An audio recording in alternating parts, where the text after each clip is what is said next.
computer at home, so I had to rush home and get it again. So let's call to order. We have guests here today, some who are waiting to become members too. And let's see, we have Maria Denustin, if I said that right, who's joining us to become a member. Walter 3 is waiting to become a member. We get a lot of, no, he's been approved, hasn't he? Yeah. As of yesterday. There we go. News bulletin. And Paul Benocchi, did I say that right? Yeah. And is he a member as of yesterday, or he's waiting? Okay. There you go. He's waiting. And where's that lady that was sitting beside you? Jenny, the member as of yesterday. Oh, Jenny. Oh, you know what? I just didn't recognize her. Okay, she had her hair different than the last time I saw her. There you go. You're not allowed to change your hair. Okay, is she gone, or is she gone to the bathroom? Is that, I might as well tell everybody. Lois, has she left, or is she coming back? I believe the meeting. Oh, okay. All right. I will touch base with her because she wanted to talk about community service. So I'll touch base with her after. All right, good. So it's the 1st of October, our first meeting in October. We have some birthdays. We have 6 birthdays in October. Craig Fossey, Tom Knott, Neil and Betty, Paul Hurwitz, Ron Denham, and Andrew Burton are all having birthdays this month. Anybody else? Did I miss anybody? Oh, is it your? You must have got none on the list. Okay. We have 2 Craigs, and they're both have birthdays this month. There you go. I guess that's what you're supposed to name them if you're born in October. There you go. Okay. And anniversaries are Norman Davis, June Louis, Joe Clark, Laura Wannett, and Jim Moore are Rotary birthdays. So there we go. Craig is being inducted today to be his first reflection. So it's your turn.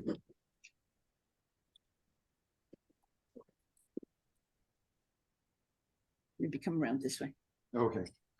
Better not to trip on the cords. That's right, That would that's right. create a scene. That's right. And we don't want to create a scene. It'll be my fault. Quit, give up your beating, they shout and plead. There's just too much against you now. This time you can't succeed. And as I start to hang my head in front of failure's face, my downward fall is broken by the memory of a race. And hope refills my weakened will as I recall that scene, for just the thought of that short race rejuvenates my being. A children race, the young boys, young men, how I remember well. Excitement, sure, but also fear. It wasn't hard to tell. They all lined up so full of hope, each thought to win that race, or tie for first, or if not that, at least take second place. Their fathers watched from off the side, each cheering for his son, and each boy hoped to show his dad that he would be the one. The whistle blew and off they went, young hearts in hopes of fire. To win, to be the hero there was each young boy's desire. One boy in particular, his dad was in the crowd, was running near the lead, thought, my dad will be so proud. But as he speeded down the field, across a shallow dip, the little boy who thought to win lost his step and slipped. Trying hard to catch himself, his hands flew out to brace, and mid the laughter of the crowd, he fell flat on his face. So down he fell, and with him hope, he couldn't win it now. Embarrassed, sad, he only wished to disappear somehow. But as he fell, his dad stood up and showed his anxious face, to which the boy so clearly said, get up and win that race. He quickly rose, no damage done, behind a bit, that's all, and ran with all his mind and might to make up for his fall. So anxious to restore himself, to catch up and to win, his mind went faster than his legs. He slipped and fell again. He wished he had quit before with one disgrace. I'm hopeless as a runner now. I shouldn't try to race. But in the laughing crowd, he searched and found his father's face, that steady look that said again, get up and win that race. So he jumped up to try again, 10 yards behind the last. If I'm going to gain those yards, he thought, I've got to run real fast. Exceeding everything he had, he regained 8 or 10, but trying so hard to catch the lead, he slipped and fell again. Defeat, he lay there suddenly, a tear dropped from his eye. There's no sense running anymore. 3 strikes, I'm out. Why try? The will to rise has disappeared. All hope had fled away. So far behind, so error prone. Closer all the way. I've lost, so what's the use, he thought. I'll live with my disgrace. But then he thought about his dad, who'd soon he'd have to face. Get up, an echo sounded low. Get up and take your place. You were not meant for failure here. Get up and win that race. With borrowed will, get up, it said. You haven't lost it all, for winning is not more than this, to rise each time you fall. So up he rose to run once more, and with a new commit, he resolved that win or lose, at least he wouldn't quit. So far behind the others now, the most he'd ever been, he gave it all he had and ran as though to win. 3 times he'd fallen stumbling, 3 times he rose again. Too far behind to hope to win, he still ran to the end. They cheered the winning runner as he crossed first place, head high, proud and happy, no falling, no disgrace.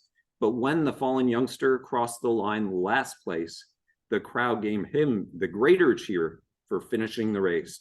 And even though he came in last, with head bowed low, unproud, you would have thought he'd won the race to listen to the crowd. And to his dad, he sadly said, I didn't do so well. To me, you won, his father said. You rose each time you fell. And now when things seem dark and hard and difficult to face, the memory of that little boy helps me in my own race. For all of life is like that race, with ups and downs and all you have to do to win is rise each time you fall. Quit, give up, you're beaten, they still shout in my face, but another voice inside me says, get up and win that race. And as Rotarians, we are helping people get up and win their races. So I'm very proud to be part of Rotary.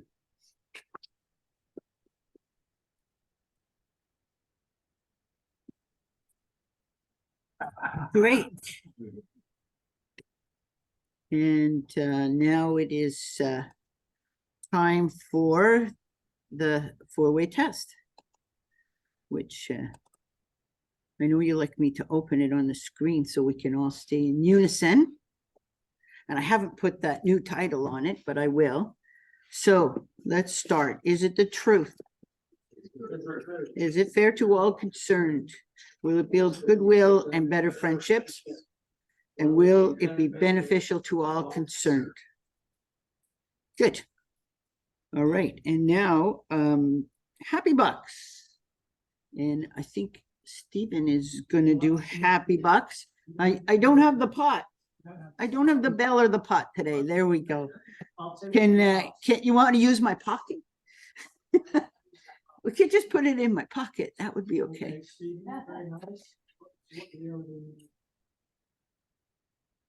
The Rotary magazine, which I hope you all read or will read since you're new members, on the opening 2 pages, it's always a 2-page photograph somewhere exotic that Rotary is.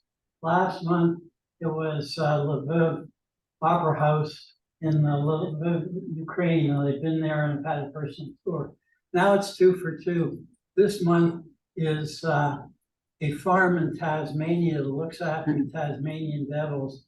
And the outstanding feature about it is they have 10 kangaroos who come into the field and you can feed them and pet them. I'm now trying to go for 3 in a row in October. I've sent in my prize-winning baby picture, but so far I haven't heard. Won't you be shocked? Any more there, Maria? Oh, well, excellent. Excellent. That's a great reason to be happy. I have $5 because I'm very happy.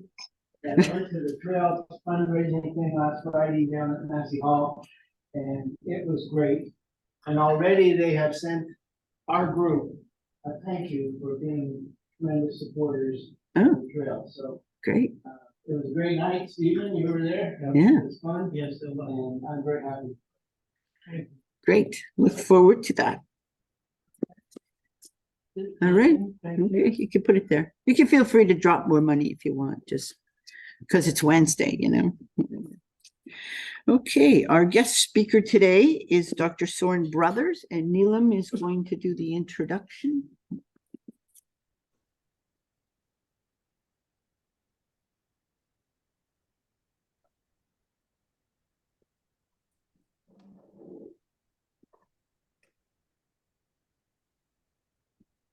Good afternoon. I'm happy to bring Soren Brothers to you. It's not a rock band. When I kind of had lined him up to speak and got a couple of emails. Who are they? Are they really brothers? And so I think I have to go along with the gig. And I think he is actually a rock musician as well, but he is not acting in that capacity here today. Soren is, Dr. Soren Brothers is the curator of climate change at the ROM. And you might wonder why they need a climate change person in there. So if you've been to the ROM recently, I think they do have climate change exhibits there. And as well, he is an assistant professor at U of T in the Department of Biology, Evolutionary Biology and Ecology. And he is fairly active in forging relationships with other Ontario organizations. And his primary interest, and I won't speak to what, I want to steal his thunder, but I was impressed a couple of years ago when I saw in the Globe that ROM had appointed someone as a climate change curator. But he's been in the US at Salt Lake City, Utah, and elsewhere. So I think his bio was on our website. So without further ado, I'd like Soren to talk about what he is doing, and hopefully he'll enlighten all of us about this important issue.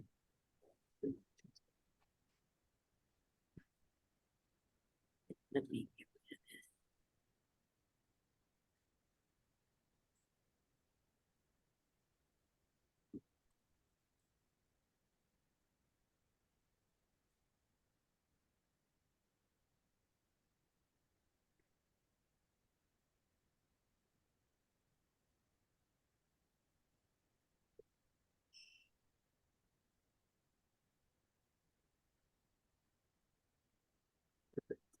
And okay, so this is all gonna work. Yes. So yeah, thank you, Neelam. Can everyone hear me? And online as well? I guess I can't see you, but hopefully you can hear or see me for those who are on Zoom. Online is great. Perfect. These are online. Okay, great. So yeah, it's funny. I think, so as Neelam mentioned, I'm the curator of climate change at the Royal Ontario Museum. I started that position almost 2 years ago exactly, so September 2021. And I think Neelam was one of the first people who reached out to me in the first months that I was on the job. And we had a conversation pretty much right away, and we talked about a way to get some kind of talk set up. And I'm happy that it's finally happening today. And I'm also happy that it took 2 years, because I have a lot more interesting things, I think, and ideas after being on this strange position for 2 years than I did in the first couple months. And the presentation I came up with today, and hopefully this isn't going to be, I think everything should basically fit. Share a screen. They're just seeing you on. Okay, let's see. Yeah, okay, I'll let you do it.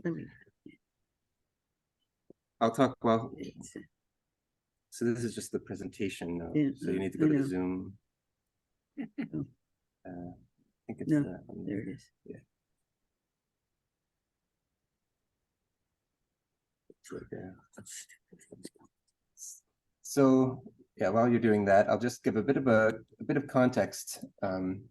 So as Neelam mentioned, I'm also an assistant professor at the University of Toronto in the Department of Ecology, Evolutionary Biology. My research background is as a limnologist. So for those who aren't familiar with that term, that's someone who studies lakes. And specifically, I look at how lakes interact with climate change and really global changes, so the effects people have on lakes.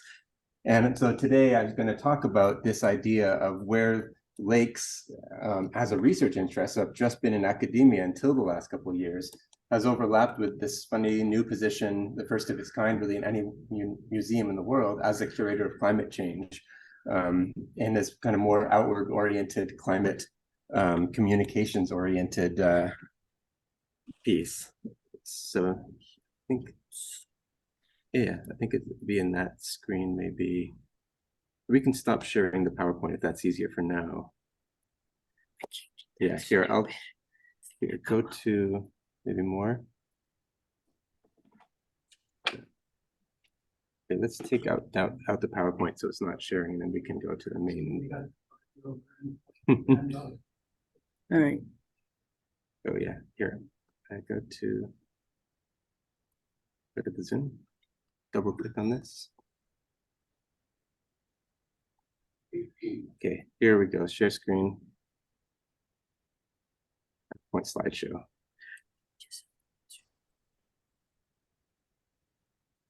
Okay. Can they see it now? I think you're sharing our whole screen. So now if you open the PowerPoint again.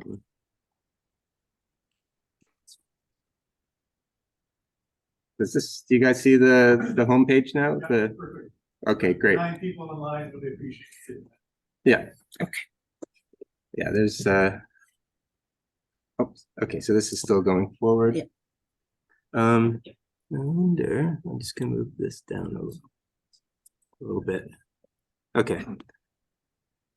So let's see. Okay, and I'll move this over. Can you do the full screen? Yeah. Oh, yeah. Okay, can everyone see? Okay, technical difficulties aside. So I wanted to speak a little bit about lakes and climate, and let me see if I can go to, oh, did I just undo? Wait, there we go. How does that work for everyone? Yeah. Oh, now this is, You're back at the beginning. yeah, no, I realize I'm just anyway, It's on the wall. it's a little bit over, but I think we can see it. So Yep. let's jump forward a little bit. And I really wanted to talk about this sort of interface too between the works I'm doing in lakes and climate, and also really kind of put it in context with what you guys are doing at the Rotary Club and what happens here, because I'm really interested in this level of working with communities and for communities. And I think there's a lot of power at the scale and obviously what you've been doing for a long time. So I'm going to start by talking about climate, and not so much about climate change itself, but about climate communications and whether we talk about climate change and why we talk about climate change, or why not in a lot of cases. And I'm going to put that on my own kind of personal timeline versus an understanding of the historical timeline of how long we've understood climate change for, in a sense. So I call this a timeline of missed opportunity, as it says, not to scale, kind of.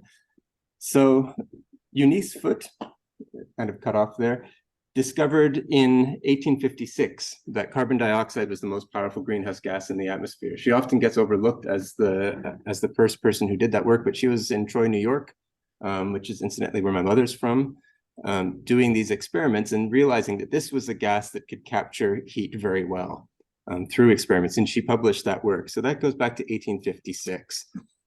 By 1896, Svante Arrhenius in Sweden linked human CO2 emissions to global warming, said, you know, we're burning a lot of coal. This is going to be a problem someday.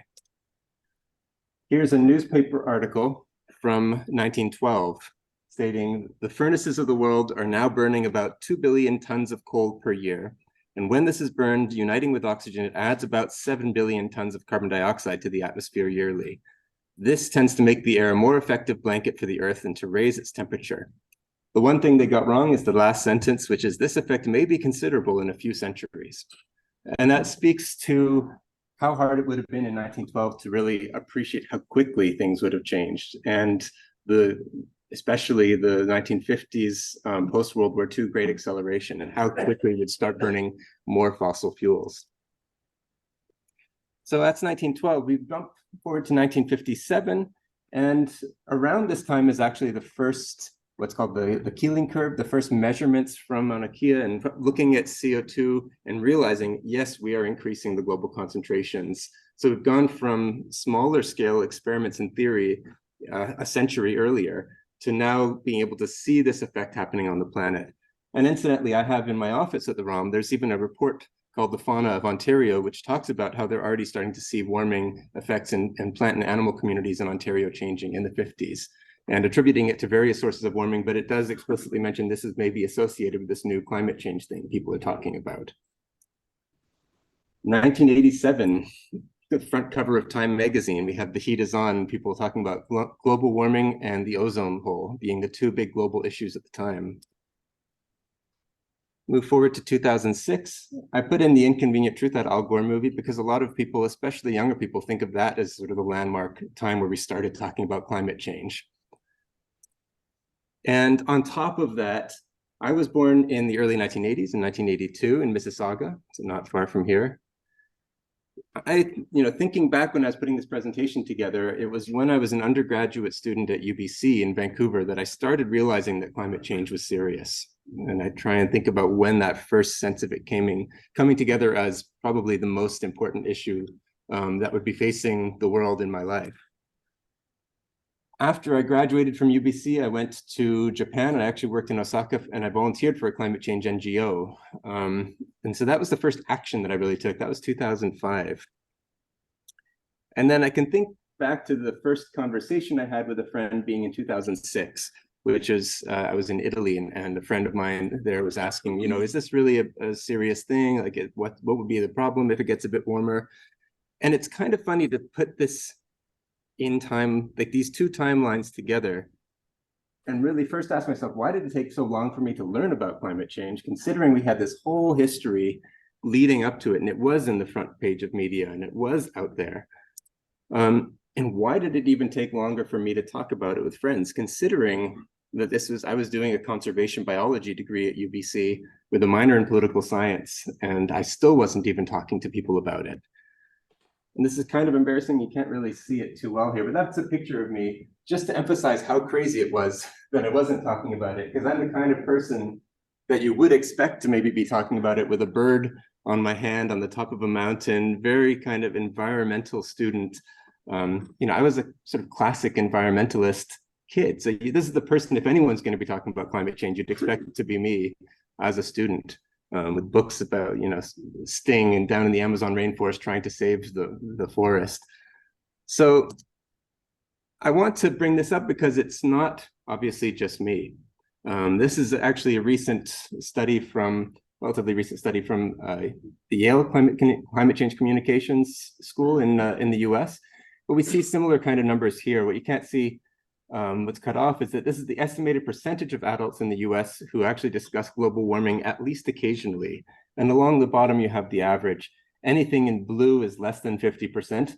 And you can see that even in the states and the counties that are more liberal versus more conservative, or Democratic versus Republican, hardly anyone is talking about it, regardless of the political spectrum. There's a few little spots like around Seattle, I think is the only place where it's about 50%.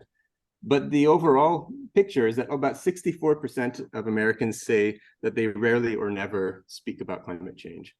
And given that context, it's kind of interesting that, or it may be not surprising that we're not doing maybe enough about it, because we're not talking about it. And when you're not talking about it, it doesn't feel like it needs imperative actions. And actually, there's been studies that have come out since then that suggest that most North Americans live in what's called, they call it like a false social reality, where about 85% are concerned about climate change, but they believe that they are in the minority.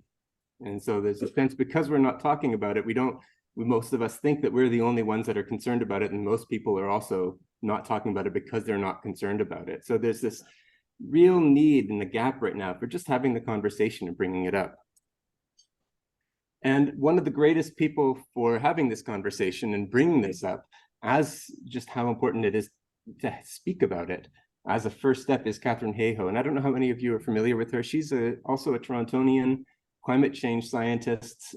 She actually authors IPCC reports, and she's an atmospheric modeler. She does work, for instance, also for like the state of California, if they want to know what is the likely impacts of climate change to that area or to the Great Lakes region. So a lot of her work really focuses on how do local regions adapt, or what can they expect for different scenarios. And she's a professor down in Lubbock, Texas. So a Canadian living in the US. Also was working, as Neela mentioned, in Utah State University. So we were able to kind of bond over that. Also, if you haven't heard of her, this was a video interview we did shortly after I started working at the ROM. And she has some really great videos I'd recommend checking online. And actually, one of them, she talks about the Rotary Club. She had given a presentation to the Rotary Club in Texas and talks about how she tied in the 4 pillars of the Rotary Club, fair and balanced and friendship and being beneficial to everyone, into our understanding of climate change itself. So, is climate change fair? Of course it's not. So she goes through them with that way and talks about how that really was important to the Rotary Club. So I just wanted to mention her briefly here before I go on. I think one of the reasons we have a hard time talking about climate change is that we don't always know what kind of an issue it is. So I maybe fell into the same trap of saying that since I was an environmentalist as a student, I should be talking about climate change. But is that really the case? I mean, does that mean that people who are not environmentalists or don't identify as an environmentalist should not be talking about it?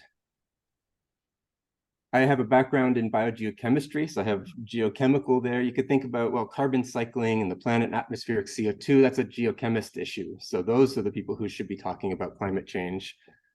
Others will say, no, it's a political issue, or it's a social justice issue, or a humanitarian issue. So only people who are political activists should be the ones that are talking about it, and that's not me. Others to say, well, it's really an energy issue, just whether we get our energy from coal or from wind or hydro, and that's not really my thing, so I'm not going to talk about it. Obviously, it's all of the above and much more. So it comes back to this question, then how do we address it? And how do we get past this kind of siloing of thinking who should be able to talk about it and what is my place or what is our place to bring it up in a conversation? And I'm just going to leave this here also as a bit of a teaser to come back later. And I'm just going to now quickly move over to lakes, because I love lakes, but I'm not going to try and bore you. I'm going to try not to bore you, I should say. I would never try to bore you. But I wanted to talk about it because this is how I entered the climate change conversation as a limnologist. And I was actually honestly a little bit surprised that the ROM hired a limnologist as the climate change curator, because most people don't think about someone who studies lakes as a climate change scientist, which is what they were looking for. But lakes have been referred to as sentinels of climate change. So they're extremely sensitive to changes in the hydrology and the terrestrial or atmospheric dynamics. This is a lake at the top. I wanted to call it Crawford Lake because I'm going to talk about that later, but Crater Lake up in the top of a mountain in Oregon.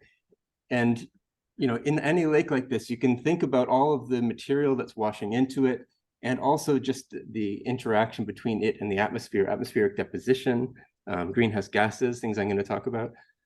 So these kinds of impacts, when we think about climate impacts, they can include atmospheric warming, so the lake's actually getting warmer, but also wind changes in precipitation, whether it's droughts and floods or both over the course of years. But we can also think about secondary changes, societal shifts, mass migrations in response to climate change, what that means for the aquatic landscape. Also invasive species, things moving further north, insects destroying forests that are populated with lakes that are going to be changing because of defoliation. So all of these things are going to change lakes, and lakes record and document that change through their sediments and through monitoring efforts that we do. So they're a really powerful way to tell a story of how the world is changing. And that change can appear in lake physics or chemistry and biology and all of the above, and these things can interact as well. So this is where I stepped in and said to the ROM, at least 2 years ago, I would make the perfect climate change curator, because lakes are also a fresh conversation and a different conversation that we haven't been having. And they're not a conversation that people have are usually totally embedded in with a certain kind of knee-jerk reaction where they don't want to talk about lakes. This tied in a few ways with my own research that I'm just going to rush through quickly. I had done some work up in Nunavut, so working up around the north coast of Hudson's Bay in an area called Meliadine Lake. There was a Agnico Eagle, a gold mining company, was looking to open up a mine there. And I got invited just to go and help do some surveying on the lakes around there in 2014. And there had been predictions that CO2 emissions from northern lakes would increase with warming. So as the Arctic warms, they expect there to be this kind of efflux of carbon dioxide, which is natural in lakes. Most lakes are carbon dioxide sources to the atmosphere, and they're part of the natural planet's way of regulating our climate. But when I went up there, I realized that we had this, it's a very lake-heavy landscape that's in the tundra, and we had all this long-term data that the company had been recording since the early 1990s that I was able to use to reconstruct historic carbon dioxide concentrations in these lakes from. And if you can see kind of through this picture, this is a tundra landscape. It's very shallow. It's part of the Canadian Shield, so you can usually see this rocky bottom on these lakes. So it's nice that it's a simple enough ecosystem where there's not a lot of dirt and permafrost kind of thawing into it and other things happening. It's basically warming water and being able to see what happens with that. I took the temperature data. This is temperature versus year going back to 1994. There was a significant increase, but a lot of variability as well between years.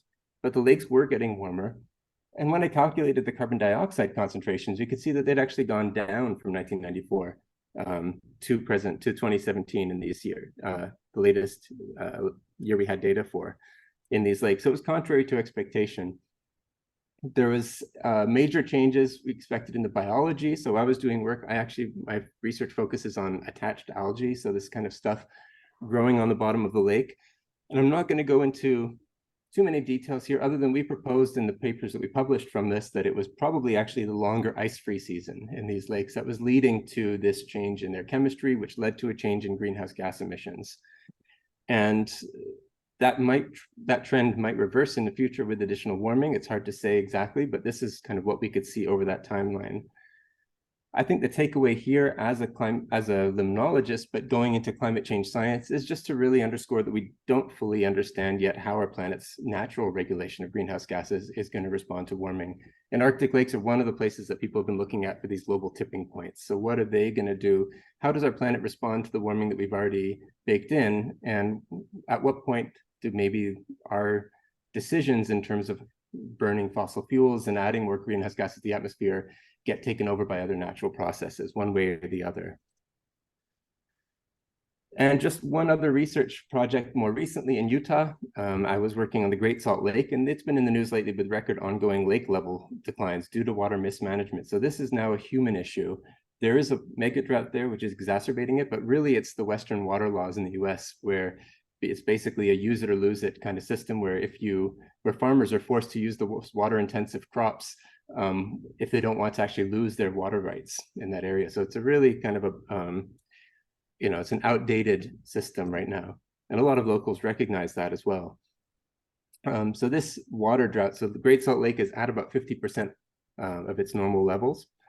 And so I went out with a student of mine, a master's student on the left, Melissa Cobo, and there was a colleague on the right, Aaron Rivers at Utah State University. And we reconstructed aquatic carbon dioxide emissions for Great Salt Lake, and those appeared to be pretty low. So as a system, it doesn't seem to be adding a lot of carbon dioxide from the water to the atmosphere.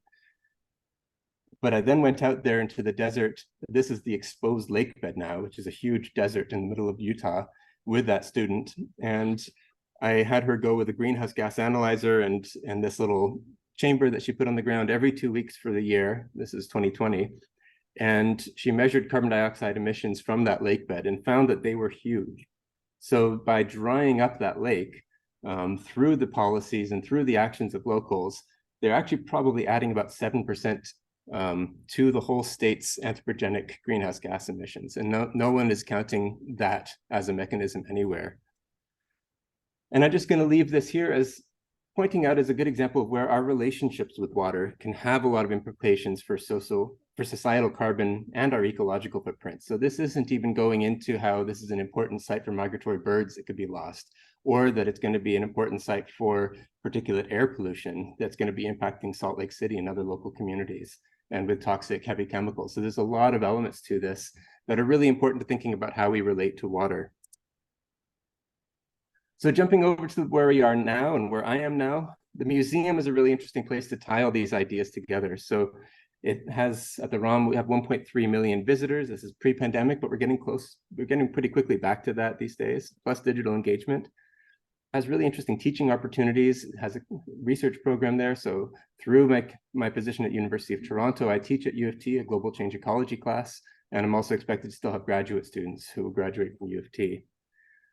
ROM is a trusted source of information. Actually, according to public polls, alongside basically medical professionals, museums are amongst the most trusted sources of information, and more so than government or academic institutions, which is great because we're both a government and an academic institution. But we're in this kind of funny sweet spot where we have a lot of, I would say it's a high responsibility in terms of then what information we provide. But that's kind of where we lie as a source of influence right now in terms of shaping public understanding of climate change and improving it. We're non-political, multiple generations. I really love that I'm in a situation now where I'm not just teaching, for instance, the same undergraduate class year after year, the same kind of age of graduate students. There's not a specific group, I would say, that goes to the ROM with their grandkids to see the dinosaurs. You know, it's a lot broader part of Toronto's society that engage there. And the museum itself can be an instrument and a stage to mobilize large groups of people, including citizen scientists, and maybe also through connections with Rotary Club, happy to have conversations, and also ask large complex questions that can draw from curatorial experience. So ROM also pretty uniquely to a lot of institutions is, unique to very few institutions, is that we have this arts and cultures and natural history element to it. So it's a place where you can have a modern art exhibit as well as a historical Chinese art collection and talk about, say, Taoism and how that relates to our understanding of environmentalism movements. And at the same time, we can talk about natural or historical mass extinctions through climate change 250 million years ago. So there's all these different conversations that can be drawn together into this one building, which is a really exciting place to be right now. And then we can boost public engagement with research outcomes. So it's a place we really want to make new research and draw a new understanding and then present that to the public and share it with the public. And ideally co-create it with the public in a lot of cases too. So now I'm going to pull into this overlap in the third and final part of the presentation and come back to this question of how do we address this complex issue of climate change? And one of the ways we're doing that, and I would say, is really thinking in terms of a transdisciplinary approach, or thinking of a new conversation that we can pull in. And transdisciplinary really means pulling in all of the different sort of concepts versus, again, this art, culture, nature is a very transdisciplinary idea where it's not just people working in their own silos and coming together to talk about it later, but really thinking in new grounding. And the new conversation that we've been having mostly lately is about the Anthropocene. So for those who aren't familiar about it, it's been a little bit in the news recently, but it's a potential designation of a new geological epoch, which is defined by human impacts on the planet. So really it's saying that we are no longer in the Holocene epoch. Geologists should be potentially coming to this idea of saying that we've now changed the planet so fundamentally that we should say that the Holocene epoch is finished and we've entered a new one called the Anthropocene. It's a bit of a science fiction concept in some ways. So it's almost asking this question: if a million years ago there was a society with geologists who were to dig down into the earth and look through the strata of history, what would they find from this time? Would they see that there had been a new shift in the planet, in the planetary processes? And really what it comes down to then is also, how are we going to define what's human in respect to our environment? And what are we, I mean, the name itself, the Anthropocene, suggests that this is the human epoch, but it comes pretty loaded with a lot of sort of political and social questions. Is the destruction of the planet really a human thing, or is it very few humans that are doing it? And how do we want to look at that? I mean, there's mass extinctions and the effects of humans going back 12,000 years in terms of spread of fire, even beyond that. So there's a lot of questions that have come together. But for geologists to consider the Anthropocene as a new epoch, and it's been, the name Anthropocene has been bounced around for about 20 years, but it's only now that geological societies are saying, should we actually formalize this? There was a search for what would be called the golden spike. So any geological epoch, if you want to go see where the Paleocene became the Eocene, around the world, there will be a place that's called the Golden Spike where you can see that change in the strata the best. Maybe it'll be in a hillside in China or in Italy. Those are the places where most of them are. So they had to look around for what would be the golden spike of the Anthropocene epoch. What is the best place on the planet to really showcase that there has been a shift? And there were 12 short runners. And in July 2023, they announced that Crawford Lake, Ontario would be the golden spike of the proposed Anthropocene epoch. And I don't know if any of you have been there. It's about an hour west of here, just by Milton, right on the top of the Niagara Escarpment when you're driving west on the 401. And so, as I mentioned, this has really big philosophical implications. It has big potential legal implications, but I think it goes beyond that in terms of also locally what people have been asking, why is it Crawford Lake? And so I wanted to just touch on that really quickly. This is a picture of the lake on the right. It's a tiny little lake. You can walk around it in about half an hour, but it's very deep. Because it's on that karst limestone landscape, it was an old cave that had sunken in and never mixes all the way to the bottom. So you have this very sharp delineation of annual layers if you dig into the mud. And that's what makes it so beautiful in terms of the history that it preserves. Again, thinking about lakes as sentinels of change. And it's also interesting because it's the site of an ancient Iroquois village. So it's a pre-Wendat or Attawandaron village of longhouses that used to be adjacent to it. And it's through the limnology work starting in the 70s by the ROM curator Jock McAndrews, who looked at the botany of the landscape, it was his student Maria Boyko who found pollen from corn plants dating back to the 1290s in the sediment cores taken from this lake. And it was from that they started doing archaeological work and realizing that there had been villages in agriculture from the 1290s to the late 1400s by Attawandaron and Pugh-Wendat. And those are the village, that's the village site that's been reconstructed since then. So you have this really interesting human history already from pre-contact local agriculture, then moving forward into the Little Ice Age. Actually, and before I do that, I will show the core. So this is actually two cores that were taken out in April, and you can see these lines, these vertical lines, and horizontal lines. Each of those lines is one summer. The white line is a summer, it's calcium carbonate, it's settled on the bottom of the lake. This one is actually, it's a little bit confusing. This is older in time, and this is newer in time, and then this is actually the top of the core, and this is the surface of the sediment today. There's an algae bloom in 1970 that corresponds to this really thick one. These clusters of white lines are actually the ones from the Attawandaron or Pugh-Wendat village dating back to the 1290s. So the agriculture there is what changed the lake chemistry enough that it started doing this, what they call varving, this annual white layers in the lake. So it's actually really a visible history.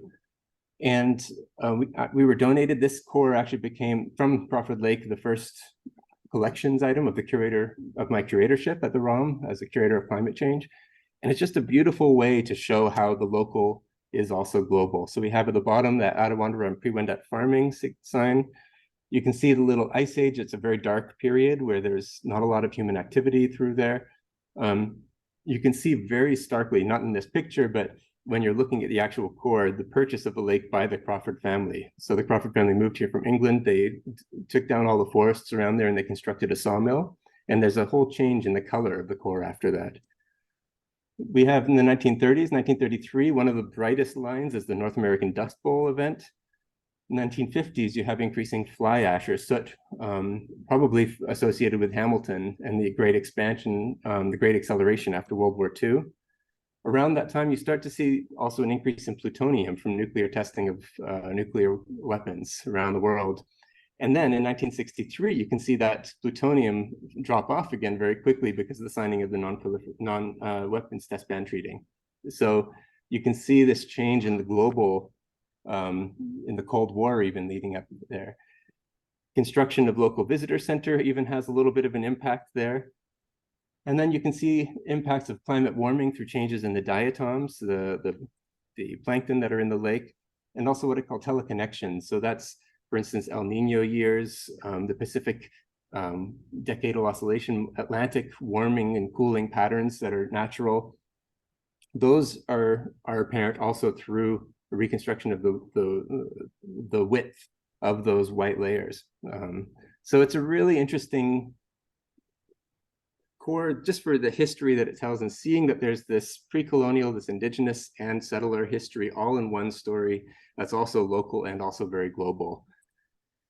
And it's been a really beautiful thing as a climate change communications tool, because again, it brings us into this new conversation and a really interesting question about what does it mean to be, especially if we're going to treat this as the golden spike and the most important place on the planet to talk about climate change and about the Anthropocene, you know, what can we actually learn from this?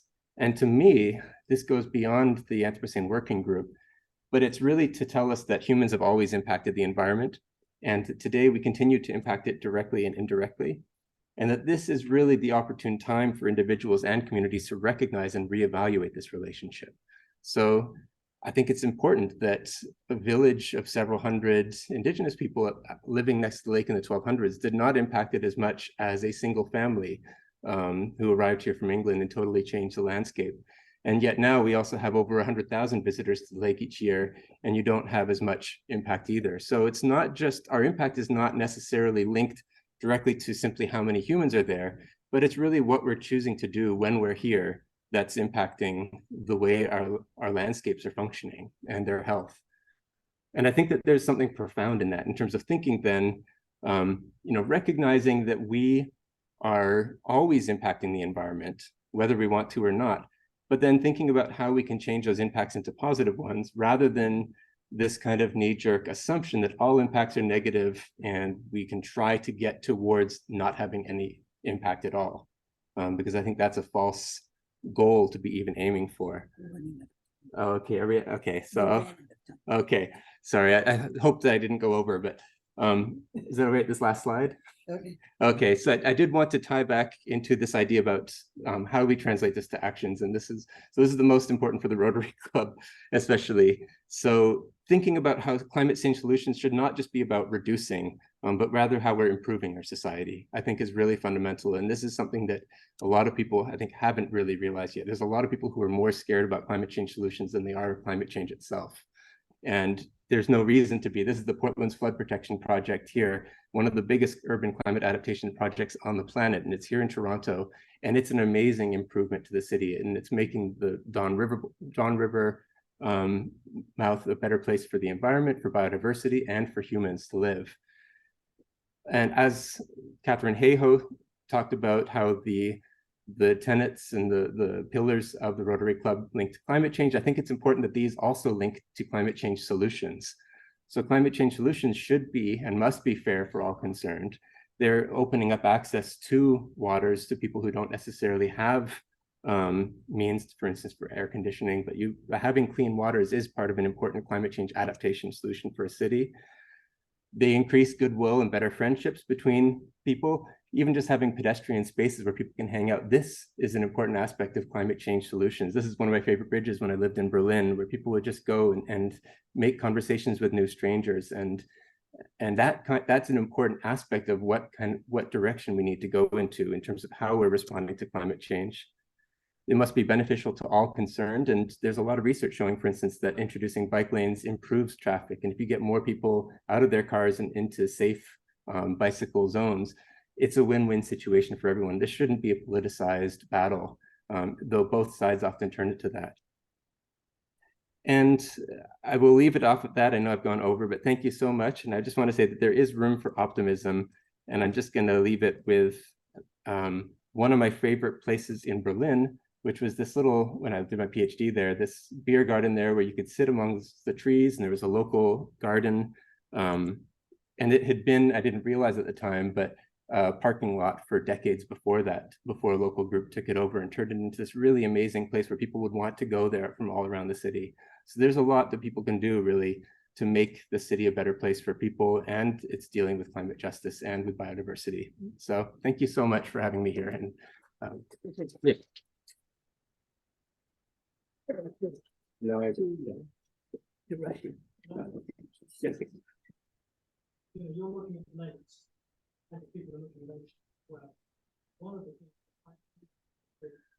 how would it be the full application as that is this? Because when you look at the amount of forest fire throughout the world, So not only is carbon dioxide, but also trees release a lot of levels. Yeah, I mean, that's one of these tipping points people talk about. So what are the natural ways that, what do you call it, natural, but yeah, the ecosystem responses that can change the greenhouse gas emissions, and forest fires do release a huge amount of carbon dioxide to the atmosphere. So that's, and people talk about, planting forests as kind of carbon offset programs.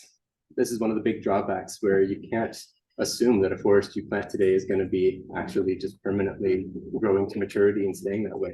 That carbon dioxide that it draws out might return very easily with a forest fire to the atmosphere. So a lot of good reasons for planting forests, but mitigation is not one of them. Yes. Just a little hope, I think, in your speech. The wind dot was 1200. And then you said there was a little ice age. Is there any chance we'll have another little ice age? So did we really have an ice age? Like, how far did it come? well, the little ice age it's an interesting one. There's actually potentially human cause partially to that. So there was a study that came out a few years ago showing that that the introduction of smallpox from Europe to North American societies killed about 90% of indigenous Americans, North and South Americans, and that led to a huge reforestation of the continents. And that reforestation probably is responsible for about 50% of the drop in CO2 at that time. So not to say that we can't have a cooling if we had a huge global catastrophe and population loss, but I don't think that's the way we want to go. Yeah, so I mean, that's not necessarily the best. Yeah, the little ice age is not a good time to be around either. Yeah. Well, thank you. Thank you very so much. For coming, Zoran, and here's a Oh. thank you card. And that was fascinating. And we record this so people can all go back and look at it again Perfect, thank you. tonight. Yeah, and unfortunately, I'm not going to be able to stay for the rest of Okay. the meeting. I have a meeting at the museum at 2, but it was All really nice right. to be here and meet everyone. Okay, thank you. Thank you. Okay, yeah. Okay, on to our business part of the meeting. The first thing we have to do today is an induction of Bob Vernon. So we're going to come up to the top, up to the front here, and Lois.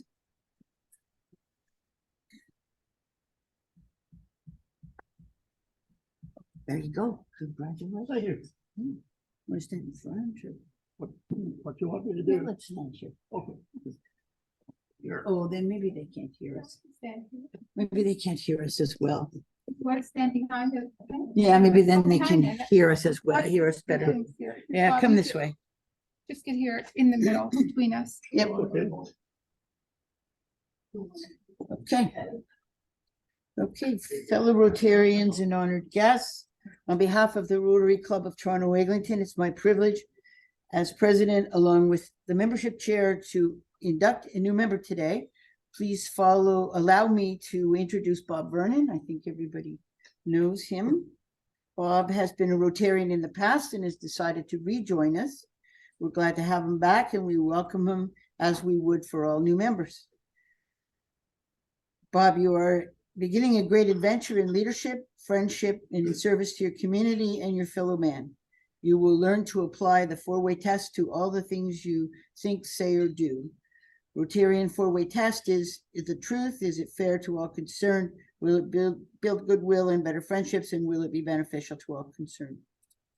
You've been invited to membership, and the Rotary Club of Toronto Eglinton has accepted you as a person of good character, high ethical standards, a person who has the heart of service and will respect Rotary as a leader in the community. We extend a hand of friendship and welcome you to our global community of more than 1.2 million men and women dedicated to building a better world. Bob, you've been invited to join Rotary, but it will be through your own actions that you become a Rotarian.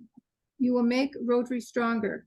By adding your skills, experience, and enthusiasm to your club, you can advance communities at home and on a global scale. We encourage you to learn all you can about Rotary and to strengthen your own leadership and communication skills by actively participating in the activities of the club, including attending weekly meetings, social events, and special projects. You will be provided many opportunities through your Rotary Club and district to enhance and expand your professional and personal skills. These opportunities can provide great value to you personally. You will also be provided with many opportunities to provide service to others through Rotary's 7 areas of focus, which are peace building and conflict prevention, disease prevention and treatment, water and sanitation and hygiene, maternal and child health, community economic development, basic education and literacy, and supporting the environment. Through your membership, you will enjoy a network of business leaders and professionals, and we commit ourselves to do our part in making you feel welcome in the club. When we join Rotary, we become part of something bigger than ourselves. Beyond enriching our own lives and the lives of our family members and relationships we build fosters understanding across communities and cultures around the globe. It is my pleasure to provide this pin by which your fellow Rotarians and the community at large will recognize you as a Rotarian, and we ask you to wear it proudly. I'm just going to put it on your collar here. You can move it wherever you want later. Just let me put it upside down. There you go. Okay. So I declare you duly inducted to Rotary Toronto Eglinton. Please help me welcome our newest inductee, Bob Vernon.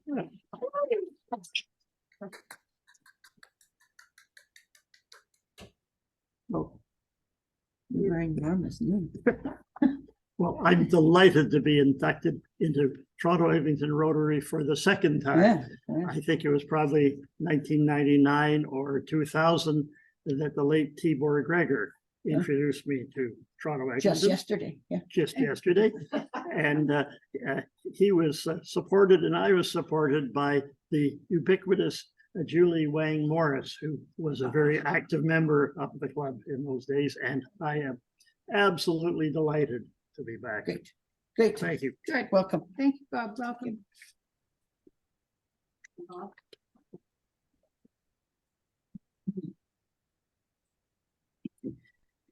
Okay, the next item on the agenda is it's a busy month in October.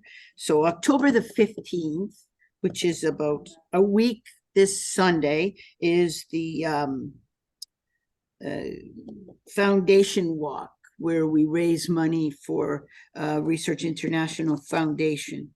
And so far, all I know of is Ganesi and I and my dog who are going on the walk.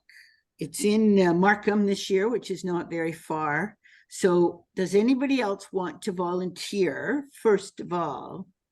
And then secondly, if you don't want to volunteer, I have a form here where you can sponsor Ganesi and I.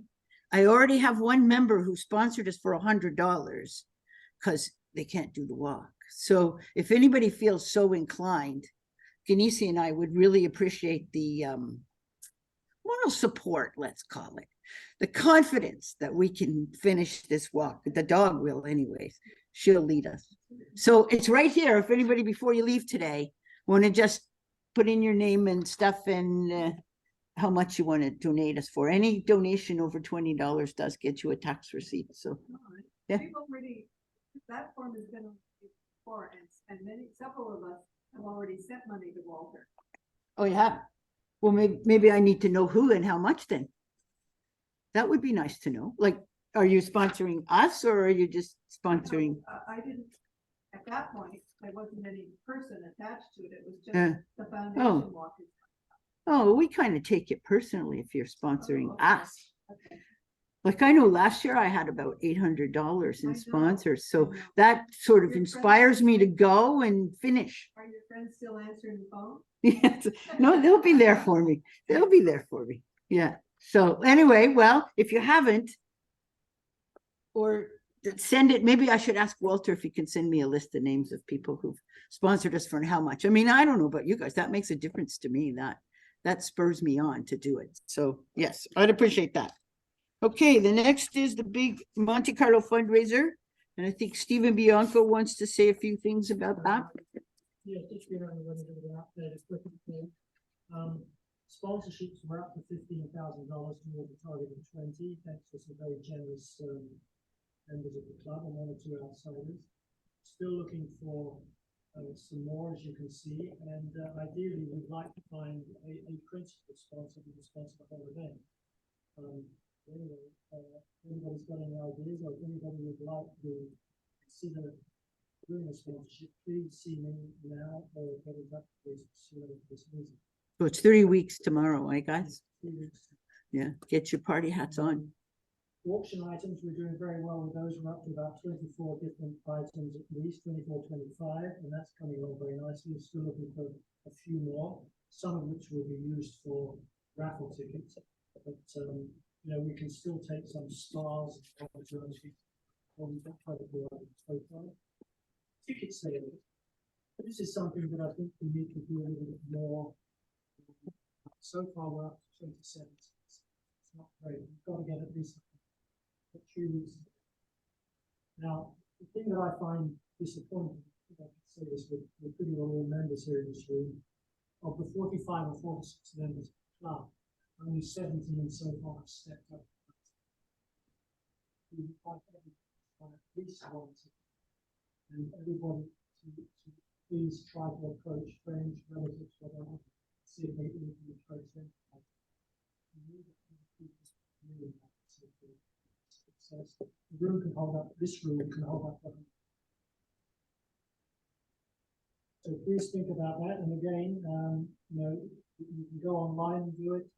We can send you the connection, the link to be able to do it. We'll put it in the follow-up today. And we'll put it in the follow-up. Please, if you haven't bought it, please do so. Okay, on another,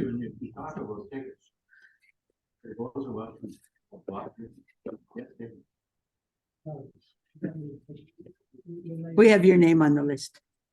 Yes, we know who you are. We know who you are. Your name is on the list. And on another note, Lionel is the pod chair for this month, and he wasn't able to be here today. So Stephen has agreed to do his presentation. Stephen, can I ask you to come up here and do it so that we're sure that the people online Yeah. can hear you? Yes, it's very hard to hear. I know. Let me just add that there's a fundraising meeting following this in a couple of minutes, and everybody and anybody on the fundraising committee, please attend. We'll probably sit around this table here. And if there's anybody else who's in the room who is not on the committee but would like to attend, please do so. Okay, 2 motions which Lionel's asked me to read. The first one, moved by Chad, seconded by Lionel, is to support what's called Round 13 for the purpose of engaging social workers for the program, and $5,000. All of the committee were in favour. The champion is Chair Fink, and the funds will come from Gales Way. Is that fun for the board? Yes. Yeah. The last meeting? The last board meeting? Yeah. Okay, and the next one is a motion moved by Tom, seconded by Lionel, that we fund the Philpott Children's Camp Little Readers Program for $2,000. Again, all were in favour. Champion Tom not, and these funds will come from bingo. Why is Ganesh, why is All in favor?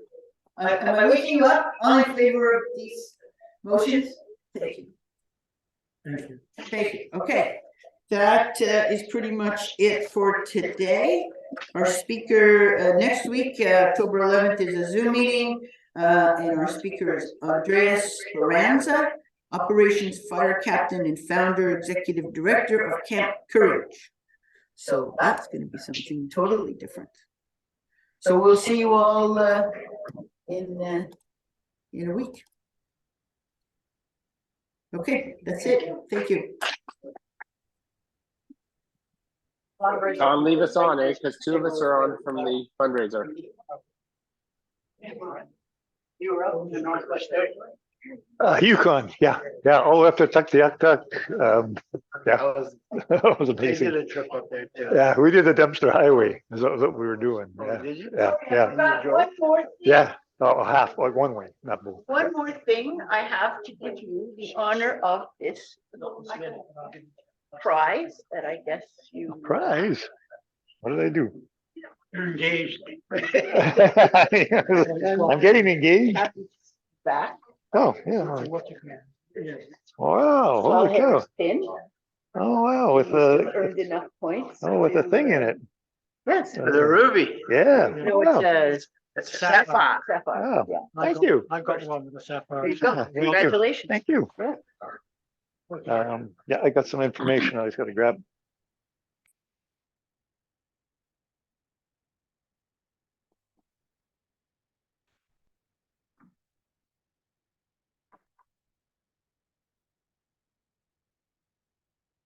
John, I hope they haven't forgotten about us.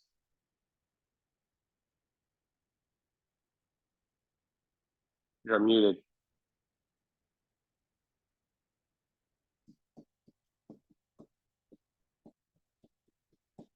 Hey, Ed. How's everyone doing? Good. How are you? Good, good. Just plugging away on a couple things here. Yeah. If I keep looking over the screen, I'm just waiting for a couple responses on a couple of different items. No worries for me.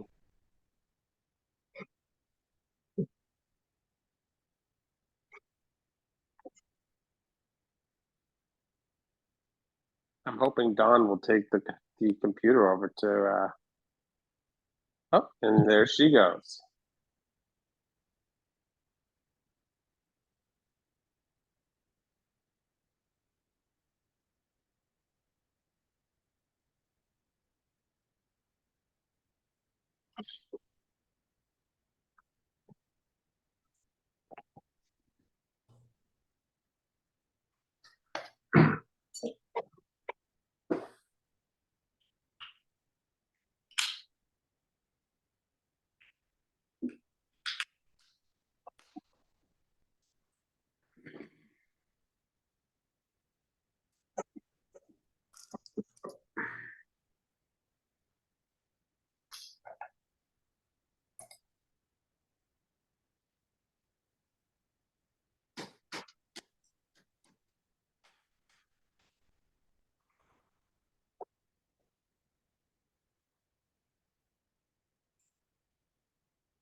We did everything right. Okay, let's go, everybody. Sorry to interrupt, but Backs up. But you have to give away if you don't be aggressive. Dawn, can you turn your screen down? We're looking at the ceiling. It's a group of 4 with air sprays out, and then we're making a lot of noise, and it just went off. Okay. Don't you worry about mother? All right, Oh, yeah, everybody. it's bigger. Yeah. So, David? Hey, David, okay, you're all, you guys are all on the screen. Yeah, we're looking at the ceiling. Can you point us down? I can't hear you. Do we know how to adjust the start and hear? Okay. Let me just double check here. And can you point us down, please? This is from the meeting, yeah, okay. Is it even still? Can you hear me? Go on, we can't. Yeah, we can hear these you. people. How do we do that? We can hear you, but we can't see you. I think you closed it down. Are they still, is it closed down? They're still there. Yeah, they seem to be. No, we're here. We're here. I used to be logged in. Okay. And Ed, We can see you. We just need to turn the screen down so we can see them. We're only seeing the ceiling. Ah, there we go. Much better. okay. Tom's sitting beside me. If he moves over a bit, you can see Tom. And Ron's over here. Stephen, Ron, and Stephen's over there. And Craig, I think, is going to join us, but he seems to have disappeared. I didn't. I thought I'd let you take care. Okay. So look, you heard, I think you heard what I said when I spoke in front of the microphone. We're up to $15,000 on sponsorships, which is not bad. We've still got something to go. Any thoughts or comments? I mean, I can reach out again to RioCan for major sponsorship, but I'm not holding my breath. Right. And I'm going to reapproach. There are still 1 or 2 members who I approached originally, and I'll have another word with them or email them again just to see if we can get a few more. Okay, on that, before you go on, that's about the only thing I'm bringing to this meeting is I think we should approach Casey Heaps from Heaps Estrin. They're the ones who've done the thing on the corner. They're really into, not only for the 5,000 for sure, but also selling tickets. I think they're building a little community here, like across the corner from us. And it'd be a really good one. To the point where I think we should think who should approach them. Well, And I was thinking that. the only- Well, Stephen, because no. you live in the neighborhood, but I wasn't sure about the real estate. Yeah, well, that's the thing. I mean, Harvey Callis have already joined me to do a $2,500, which we're doing between us. So I'm doing 1,000. Harvey Callis are doing 1,500. Okay, I said it noble. I'm certainly not going to approach them. I mean, I don't know. That's what they're doing on the corner. I would be a bit reluctant to see them, but okay. But I don't know what anybody else thinks. Well, I don't think Harvey Callis would be too happy about us putting another real estate agent on the list. Okay. That's all I had. Okay, right. So I'll go after a few more members, and you'll have another go at RioCan and just see if we can get them to do anything. And Ed, you're not going to hit back from RBC for some time, probably. You said, right? No, we'll have to approach them separately. And as I think I had mentioned, it has to be through you or David. It has to be somebody outside of the firm. I thought you had approached and given them my name.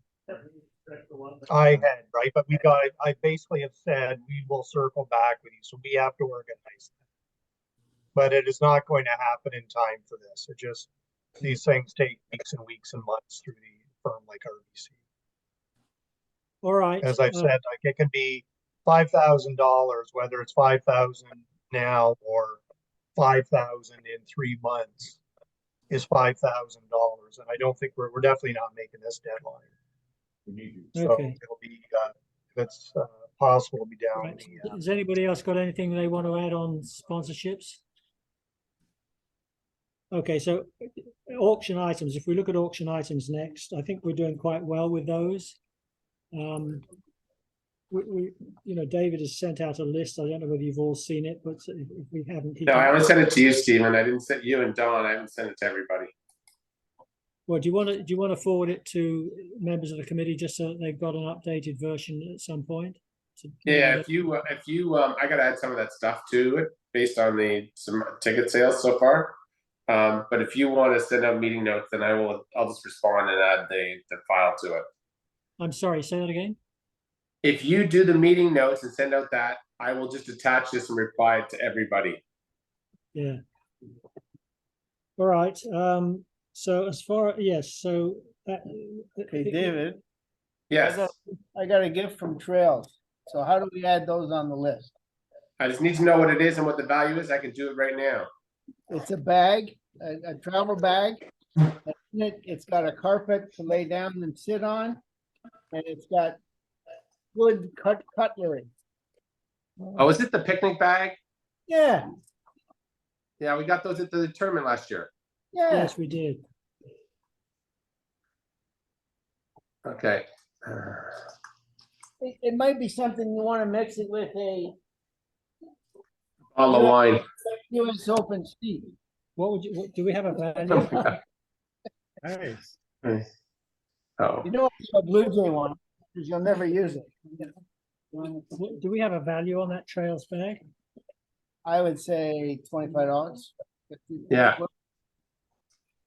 Okay. And then you've got the clothing items, right? I got the 3 tennis outfits that you're gonna take care of. I've got them on the list. We just have to consolidate everything. That's all. Right, okay. I'll do that when I get home. I don't know how anyway, is that 3 separate things or is it? Yeah, I guess they're all different size. Are they different? I've got it listed as one item. Yeah, you I might haven't want put to, one item. as something you do in a draw. You know, when we Right. say we're gonna have these things in the middle of the night, we'll say, we're drawing now for some tennis outfits. Yeah. Too bad you're not fat enough, like I mean. I don't know if we have a value for those, do we? Yeah. What was it? I got that. Okay. At $585 total for all the items. Yeah. And you got the barbarians on there? Yeah, the Yeah. barbarian right up at the beginning. So, Stephen, do you want me to quickly go down the list? Well, I mean, you don't really need to, I don't think. I mean, Okay. who is Joanne Melia? That's the women's- one that gave the tennis. Oh, I see. So that's already on the list then. Yes. So I will send this list out once you send it, and then if there's anything I've missed from anyone who's got donations, please let me know and I'll add it. But I think I've got it all, including the Maria stuff, the jewelry and art books that you just got, plus that Trails Youth Initiative bag. Right. Okay. Now, the big thing now, frankly, is tickets. Sorry, before we jump to tickets, and I still need pricing on your charcuterie board and the Barrel House gift certificates. The Barrel House I gotta circle back with again. I was thinking $50 on the wine, $100 on the charcuterie board. Keep them Okay. together. Okay, well, I've got them separated right now. So Bundle of 3 items, right? yeah. By the way, You I just- can ask people who have items, should they do with them? Wait until I get home and then we'll probably have to put them all together and I may have to collect them or something. We'll figure it out. Is there room in that cabinet downstairs? Like for this stuff, or do I take it? No, back? I wouldn't leave them. I wouldn't leave them here. Yeah. I wouldn't leave it here. It's not locked, you know. Okay. I'm taking the bag that Maria gave me with the necklaces. I'll take that home, but it's just one thing I can deal with. Okay. What did we say? The Jessica Amsterdam- wanted to give me her bottle of Remy Wine. Martin, and I said, Yeah. well, I'll keep it, but you could keep it too. Why should I? What was the Amsterdam Barrel House worth? Ed? I've got to circle back. I've requested 150 to 200. But again, I thought this was a done deal and I just can't seem to get an answer. Okay, all right. So let's talk. So then let's move on to tickets then.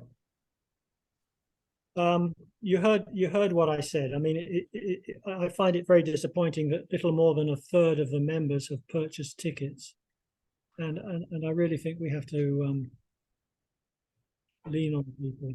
I didn't we run into this with the Marie Hampton thing as well, that people did it at the last minute, like we're going down the home stretch and it's 3 weeks away, so people are willing to commit now rather than 2 or 3 weeks. I can tell you from my my recollection, yes, it was later on, and I know that Tom tells us that the Toronto Lawn people are later, but I sent out a mass email to everybody this morning and we got 3 people who signed up today just from that. So, and they bought 5 tickets today. So I think it's just a matter of keep reminding people. Who were they? And- One, Denise was 1, John Mack was 2. And Jim Moore was who got 2 as well.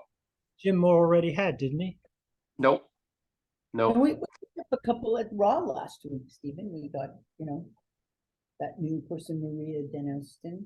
Can you send Yeah, that he bought. out again to the club, Toronto Lawn? Tom, is that now that it's I don't know only- who Kathleen Freeman is. No, She's I a don't know. Toronto Lawn member. Okay. So Yeah, she's there's 2 not- people I don't know here. Tom Kathleen Bolt- and Mary Pettigrew. Pettingill? Oh, Pettingill? Mary Jane is my mother-in-law. Oh, okay. I didn't know who she was, so she's bought a ticket as well. That's fair. I wouldn't have expected you to, David. Be surprised. Everybody else I recognize. All right. So, Okay, so I mean, when you send out the note today of today's so meeting, David sent that. It went out this morning. Yeah. right. I did not send it, David. No, I'm just. I sent it. Unauthorized. You sent out a note to everybody, right? Yeah, you should have gotten it, Stephen. Yeah, I did get it. I did get it. All right. I mean, is there any more that we can do here at the club, Tom, do you think? Well, the club's awful busy too. Yeah. And that's the other thing. I don't know. The people who are members of the club make their own decision. Yeah. And probably at the last minute. Yeah, You know, I think, let's wait till after Thanksgiving, which is Monday, right? It's not that far away, but I think a lot of people are kind of busy till Thanksgiving. And then after that, life kind of settles into fall. I'm running another event in October 12th. I'm running a Tom Thompson night. Right. And I got it up. So over- you're our competition. Yeah, yeah, it's you know, it's part of my job here. But Yeah. anyway, so I'm up over 50. Yeah. Right. But it should be way more than that. But I And yeah, so when did they sign up? well, almost immediately Did they? Okay, Yeah. well, because they want to see Tom Thompson, Mhm. right? So I mean, Art, uh, I believe it's dead. so it all depends, and you know, Yeah, well, let's try out Tuesday after Thanksgiving and then, a lot of people at the lawn go to gambling places all the time. yeah, I think they might enjoy it. Like, I Professional, really- no, I don't know if they would enjoy it. But Yeah. we'll wait Because and they don't see. make money, yeah. Well, yeah, because there's no money here, Yeah, right? yeah, It's not real world. Right? True. All right. I can tell you that I went onto the club website and I've added that event to their calendar and I've added it to the district calendar. So it's now on the district calendar as well.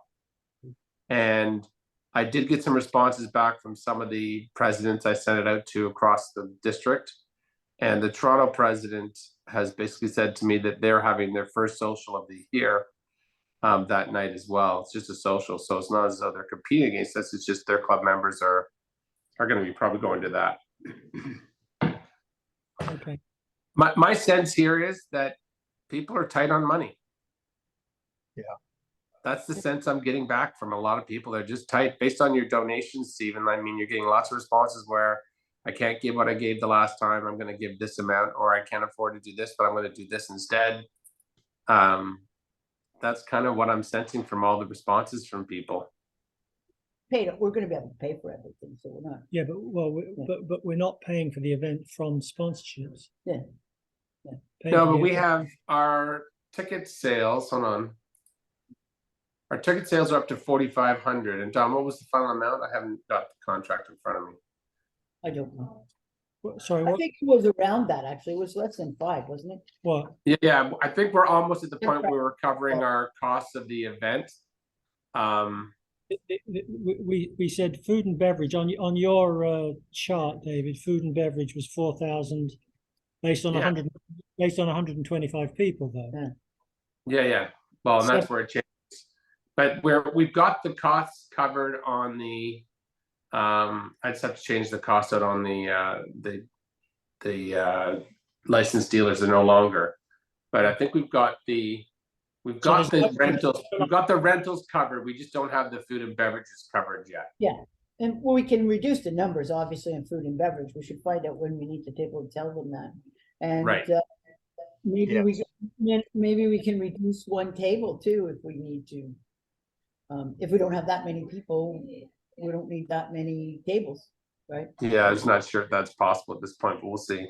We've got to get enough to really fill the room and get Well, it people makes a excited. difference in the whole Yeah. I mean, atmosphere, doesn't it? first of all, I think it's gonna not be every fun. one of these people who bought a ticket will show up. I can bet you that. Yeah. And secondly, we've only sold 27 tickets. If only 20 people show up, I mean, I know, that's what I'm saying. It's gonna be kind of empty. It'd be more fun with more, you'd be betting against yourself. Okay, I'll tell you what you can do, and we should put a plan B together. Is there's a wall comes right down here. Right. So Well, you can make this room smaller. If we're, Okay. there's no use having a really big room if we Worst don't case have a lot of scenario, people. Yeah. Yeah. That sounds like a good idea. Like, you almost want to pre-position that with where we're at. And then expand it if required, if we all of a sudden have a flurry. But what's the timing on the need to change that, do you think, Tom? Is that a day of kind of decision, or is that Oh, a no, day Linda, before decision? I don't know what kind of props you're bringing in. But it's probably 2 days, one day, because they just pull the thing down and, you know, for my speaker nights, they pull it down, they have the Yeah, food here, on the other side. Walls here. And Yeah, then they that's they right. come in here and sit, you know, but what kind of props are we bringing? Table. We have That's- tables and Sign? it'll be tight. It'll be tight. If we have the same number of tables, it'll be tight because we have to bring in food and we have to bring in the silent auction because the silent auction was going to be along the back room. Now, having said that, we can always put in rounds, which we haven't put in. We can change it out to be rounds to fill the space a little bit more rather than the high tops, right? that will fill up the space a lot more than just having the high tops. But I'm sure that Linda can make those adjustments on the fly. I don't think we need to. We'll give her a couple days notice on that, but I'm hoping that we'll get up to at least 75 people. And I think that would be nice if we get to 75. I was hoping 100, but I think 75 is going to be more realistic. But again, who knows what's going to happen? But every time we keep telling people about this, they seem to buy tickets. So, you know, just this morning we got 5, right? So it doesn't take much pestering to get people committed. Well, if it's 5 on his 27, then No, No. no, no, no, that was, We're up to 30 now. all right. And Jackie's not on my list. She said she was going to pay Walter some money. I've asked Walter to keep me apprised of any checks he gets in for tickets. Was it And he Jackie? said he would do that. She gave me a check to give to Walter. Jackie gave Don a check. To give to Walter because I'm dropping some stuff off. Oh, for the actual ticket? Yes, she's paid. Oh, okay. She's 31 now. She gave me her ticket, her check to give to Walter. Okay. So we're up to 31, Stephen. Okay. Well, we'll just keep pushing. okay, 31, okay, I don't have the last name, I don't think, but anyway, okay, doesn't matter. Last No, name. I'll update all this so it's there. All right, you saw the note from Mike Moy. He said, you know, we've had something, you know, we're getting something, so we're getting Yes, some I started action. up yesterday. We're getting some action on that. He said there was quite a few people who responded. I don't know. 1,300 users, he said, 9 clicked on the site, 90% are 55 plus and majority female. But nobody's bought a ticket as far as we're aware. Yeah, there's nothing that I don't recognize anybody. I recognize everybody now that identified that one person. So The other thing I asked about was volunteers for the evening. I mean, we need at some point to decide what we need in the way of volunteers to do whatever needs to be done from our point of view. I would say we probably need at least 4. Based on, we probably should have 2 people at the ticket, not at the, well, we need people for the registration. So we probably should have 2 at the registration, at least 1 at the ticket, if not 2, and then 1 or 2 people doing the silent auction. Like I can help out with something, guys. Just put me down. What time do people need to be there though? I've got a 2 o'clock to 3 o'clock meeting that's locked in, a potential 3 o'clock for 30 minutes. What time are people thinking of getting there? I would assume that if you're working the actual event, because there's not a lot for us to do other than, because they're going to load in on their own and Linda's managing everything else. I'm going to look after all the silent auction stuff. So if you're there by 6:30 at the latest, but most people can be there by 6 to get the silent auction table set up. But 6:30 would be the latest everyone should arrive. Okay, I'll put in 6 o'clock then. I'll work the desk. Okay. Okay. Just when Stephen asks for volunteers, everyone should respond back just so I can put it on the chart. It's just easier if you guys respond back, hey, I can work the desk or I can be here, but at the desk no later than 6:30, but everyone could be there for 6, that would be fabulous. And tickets is if people want to buy more tickets, you mean?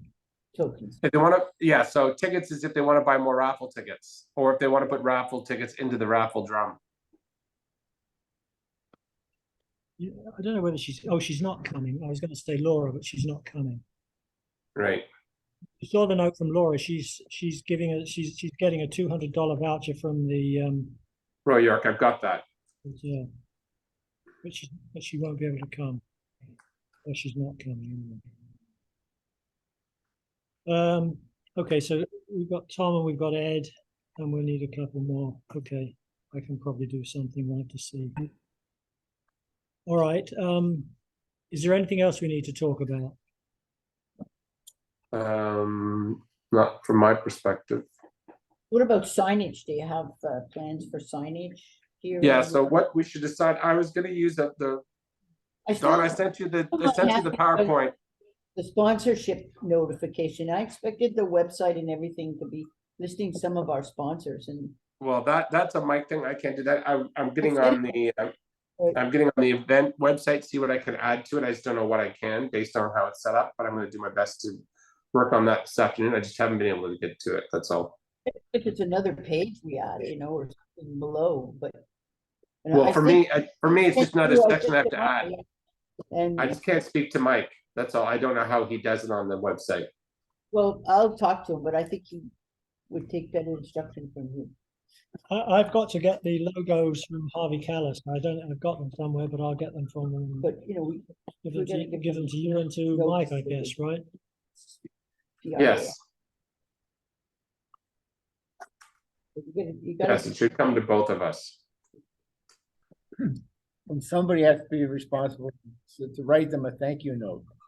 Well, we've done everybody so far. That's been a big enough response. Anna did all the full restaurants.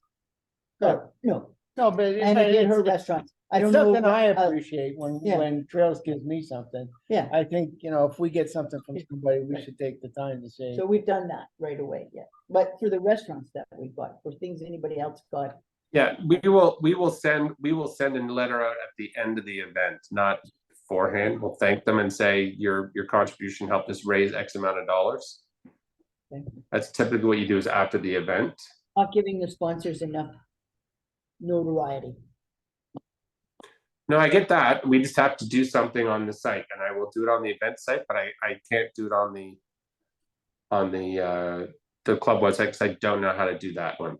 That is I sent him an email about it, but I'll call him. Yeah, if you just give him logos, he'll do all that stuff. He'll set it up. It doesn't need to be any real explanation. That's not. I've got to, I can show him what I'm going to do on mine, but I just don't know what he can do on his. So. I will call him. So back to what at the actual site or actually at the property. I'm going to insert logos and stuff into the PowerPoint. So Don, I sent you the PowerPoint back for the conference, and I'm going to use that and add to it and intersperse the thank yous for people and such.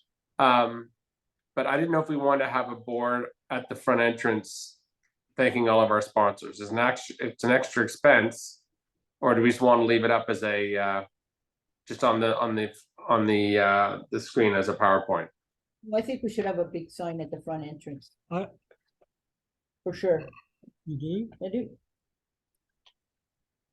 Why not? Doesn't it depend whether it's on the PowerPoint, it goes on 4 or 5 times a night, doesn't it? Yeah, it just rolls. It keeps going. It'll probably be like 15 slides, just keeps rolling. How big is it going to be, David? Well, most of the sponsors aren't going to be here. It's not for the sponsors. It's for that's not true. The majority of the sponsors are members of the club. Oh, those sponsors. Yeah. Yeah. So hold on, guys. We have not. Let me tell you, we've done what we have and have not done in the past. We did not do the expense of a board. It could be $150 to do a board on a Bristol board that goes on an easel. We have not done that in the past. What we have done is we put it on the rolling PowerPoint that goes on the whole night, unless there was a live auction going, and then we stopped it. But otherwise, it ran the whole night during the event, so they would get exposure constantly. I think that's fine. It's probably good. My question was, how big is this PowerPoint presentation going to be? What's the size of it? What do you mean? How long it is, or how big is it going to be? Is it on a computer, or is it going to be on a screen? No, we're projecting it on the screen. It's going to look just like a presentation at the meeting. That big? It's going to be as big as that screen? Yes. Yeah. Oh, okay. Okay, good. Yeah, that's good. Okay. That's huge. It's fine. All right, very good. And then I guess the last point is the next meeting. I mean, I kind of think we should have a meeting next week, but I think it could be maybe an evening meeting on Zoom or something. What do you think? That's fine, because I think if you want Mike there, it's got to be in the evening. Well, I'm thinking, I was thinking sort of 7 o'clock on Tuesday. Monday's the holiday, right? Community service has a meeting scheduled for 7 o'clock. I got a board meeting. Yeah. What's wrong with after Tuesday? I could do Tuesday night. Wednesday, sorry. it's a possibility, but people, I mean, Mike Moy, for instance, can't do it during the day. Right. Ed has trouble doing it during the day. Yeah, good point. Okay. So what about Wednesday evening, at 7 o'clock? Yeah. That works for me. I've got an event, but that said, you can't, not everybody's probably gonna be available, right? On every night. So Wednesday, I've got something already I've got to do, guys, but go ahead if that's the best day for everyone else. Right, so Wednesday the 11th at 7 p.m. Okay. Yeah, I have a dilemma. I have 3 people that are willing to pay the $150, but they're not sure they can make it. Well, the So only do we want tickets? Like I'm gonna meet with Philpott tomorrow. And I might even ask them if they want to come free using Yeah. the donation from my brother. So do I do that, or do you want to just take the money? Well, I would say if somebody wants to buy a ticket but can't come, can they give it to somebody who will come? Well, that's easy. Me. Tom, I think that's brilliant because every time you pay it forward with something like this, there's a higher opportunity in the future that we might be able to work with the Philpott Foundation, like a presentation at lunch, like a money raiser for us. Like, I think the more the merrier always, the more people we can get in the room, whether they pay for it themselves. I think it's our biggest problem right now. It We isn't need money. bodies. We We need need bodies. bodies. So why don't I donate the money and I thought to you were somebody else? bringing, salespeople. No, they couldn't make it. Oh. Well, that's fine. Sure. I asked Melissa and she said she couldn't. She wanted me to bring a what I consider bringing an alumni, and I said I would, but I won't have time to entertain them, and I won't have time to be all of this stuff. So Yeah, it's difficult. like Melissa and I get along, and her husband That's get right. along really well. It's a different so, situation. yeah. Okay, go Philpott, sure. Well, no, so for sure. I mean, get them to buy a ticket and then find somebody who can. Well, they use the won't ticket. buy. Oh, I can get my brother. My brother owes me $300, so that's it. I got tickets or $300. So two tickets and find 2 people who will. Okay, Yeah. good. Okay. All right, so next Wednesday, 7 At p.m. 7 o'clock Zoom. Okay. Sounds good. Be there if you can. All right, any more, is that it? That's it.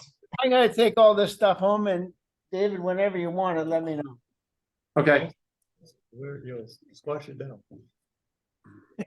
It's, for better comfort, stick your ass here,